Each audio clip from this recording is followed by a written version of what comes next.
여러분 안녕하세요. 비트코인이 2024년과 지난 10년 동안 최고의 수익률을 기록한 자산이었음에도 불구하고 오늘 상황은 완전히 뒤바뀌었습니다. 비트코인은 사상 최고가 대비 45% 급락하고 있으며 사람들은 하룻밤 사이에 계좌 전체가 청산되고 있습니다. 심지어 존재하는 모든 비트코인의 3.4%를 보유한 마이클 세일러조차 지금 65억 달러 이상 손실 상태입니다. 그래서 사람들이 다시 집을 담보로 대출받아 저가 매수를 하려는 지금, 저는 우리가 무슨 일이 일어나고 있는지, 오늘 가치에 대한 강세와 약세 시나리오, 이번 매도가 현실적으로 얼마나 더 심해질 수 있는지, 왜 어떤 사람들은 비트코인이 0까지 갈 수 있다고 믿는지, 그리고 데이터 기준으로 언제 실제로 매수해야 하는지에 대해 반드시 이야기해야 한다고 생각합니다. 이번 매도는 무작위가 아닙니다. 개인 투자자 패닉도 아닙니다. 훨씬 더 큰 무언가입니다. 그리고 그걸 보게 되면 왜 다음 움직임이 과거 어떤 사건보다 훨씬 더 중요한지 이해하게 될 것입니다. 현재 시점에서 오늘 가격 붕괴의 원인이 되는 촉매는 5가지가 있습니다. 첫 번째, 투자자들이 리스크를 줄이고 있습니다. 단순해 보일 수 있지만 투자자들은 투기 자산에서 빠져나와 더 안전한 자산으로 이동하고 있습니다. 경제 불확실성이 커지고 있기 때문입니다. 주식은 여전히 비교적 높은 밸류에이션에서 거래되고 있습니다. 그리고 금리가 앞으로 몇 달 동안 크게 변하지 않을 것으로 예상되면서 비트코인은 뉴스에 팔리는 이벤트가 되고 있습니다.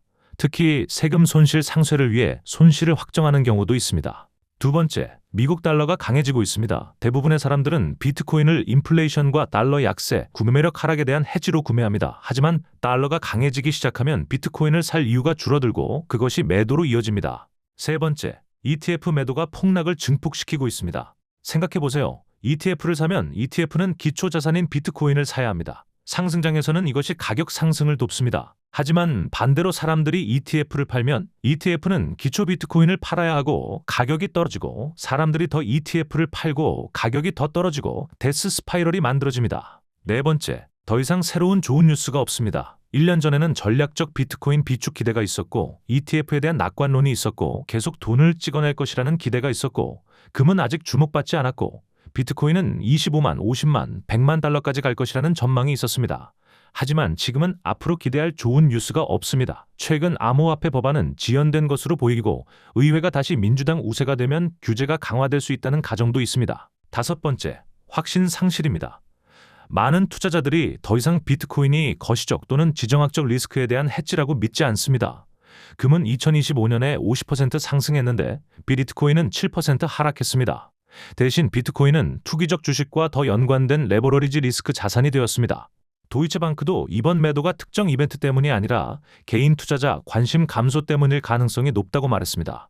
더 단순히 말하면 사람들이 비트코인이 무엇과 상관관계가 있는지에 대한 믿음을 잃고 있고 그래서 매도하고 가격이 떨어지고 관심이 더 줄고 더 매도하는 악순환입니다. 이제 이것이 세대를 바꿀 매수 기회인지 아니면 인생 최악의 실수의 시작인지 이야기하기 전에 우리는 비트코인의 리스크를 이야기해야 합니다. 가장 존경받는 투자자 중 한 명인 워런 버핏부터 시작합시다. 그는 비트코인은 가치 평가가 불가능하다고 말했습니다. 생산 자산이 아니기 때문입니다. 비트코인을 사면 무엇인가를 생산하는 자산이 아니라 단지 다음 사람이 더 비싸게 사주길 바라는 것뿐이라는 것입니다. 그는 그것을 도박 토큰이라고 불렀고 전 세계 비트코인을 25달러에도 안 산다고 했습니다. 그의 파트너 찰리 먼거는 더 거친 표현을 썼습니다.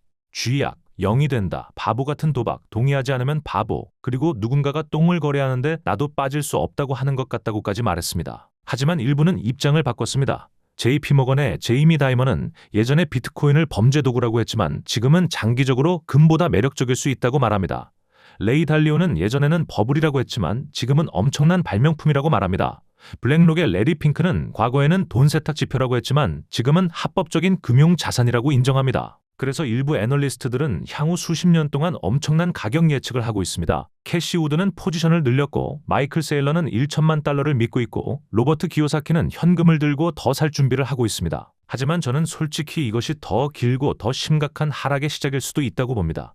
일부 분석가는 3만 8천 달러까지 하락을 예상하고 있고 과거 하락은 75에서 90%였으며 5만 달러가 곧 올 것이라는 이야기들도 있습니다. 이제 제 계획과 여러분이 할 수 있는 일, 그리고 역사적으로 다음에 무엇이 일어날 가능성이 높은지 이야기하겠습니다. 지난 5년 동안 가장 빠른 매도 중 하나가 있었음에도 비트코인은 여전히 67% 상승 상태입니다. 2020년 이후 500% 이상 상승했습니다. 하지만 비트코인은 극도로 변동성이 큽니다. 2018년 -8, 13%, 2021년 마이너스 50%, 2022년 마이너스 74%, 2011년 마이너스 99%, 수없이 반복됐습니다. 급등, 패닉 매수, 80% 폭락, 모두 끝났다고 생각, 다시 반복. 4년 주기도 비슷합니다. 축적하고 상승, 버블이 왔다가 80% 붕괴됩니다. 이걸 반복합니다. 마이클 세일러가 청산된다는 이야기는 사실이 아닙니다. 전환사채 구조입니다. 즉시 청산 구조가 아닙니다. 양자 컴퓨터 우려도 현재는 현실적이지 않습니다. 코인은 보안 업그레이드 가능합니다. 비트코인은 안전자산이 아닐 수 있지만 사람들이 희망을 잃을 때 매수하는 것이 나쁘지 않았던 경우가 많았습니다. 제가 본 꾸준히 돈 버는 투자자들은 감정 없이 정기적으로 사고 보관합니다. 올인하지 않습니다. 그래서 저는 일부만 보유하고 상승 시 이익을 얻고 하락 시 손실을 제한합니다. 그리고 마지막으로 과대 광고에 사지 말고 공포에 팔지 마세요. 놓치고 있다는 느낌이 들 때는 보통 나쁜 타이밍입니다. 끝났다고 느껴질 때는 보통 좋은 타이밍이었습니다. 하지만 보장은 없습니다. 변동성은 보상의 대가입니다. 비트코인은 현금 흐름을 만들지 않습니다. 장기 결과는 채택, 규제, 기술 발전에 달려 있습니다. 그래서 투자한다면 규모를 작게 하고 큰 변동을 감수할 수 있어야 합니다. 경기 침체의 해지로 의존하지 마세요. 규율이 확신보다 중요하고 포지션 크기가 목표 가격보다 중요하며 일관성이 타이밍보다 중요합니다. 이것이 장기적으로 살아남는 방법입니다. 시청해 주셔서 감사합니다.